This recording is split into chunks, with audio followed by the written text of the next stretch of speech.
Prego. Grazie. Mi raccomando, tenga il ghiaccio per un paio d'orette alternandolo. Grazie, E dottore. ci vediamo tra 6 mesi per la seduta di igiene. Gentilissimo, grazie mille.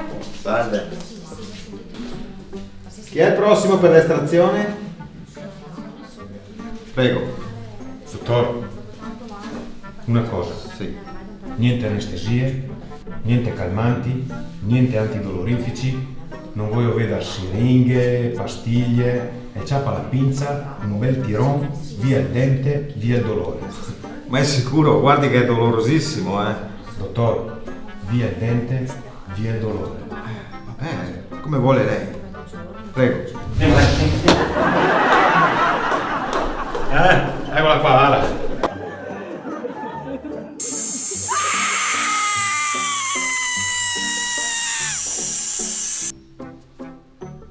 Amore, dopo tocca a te.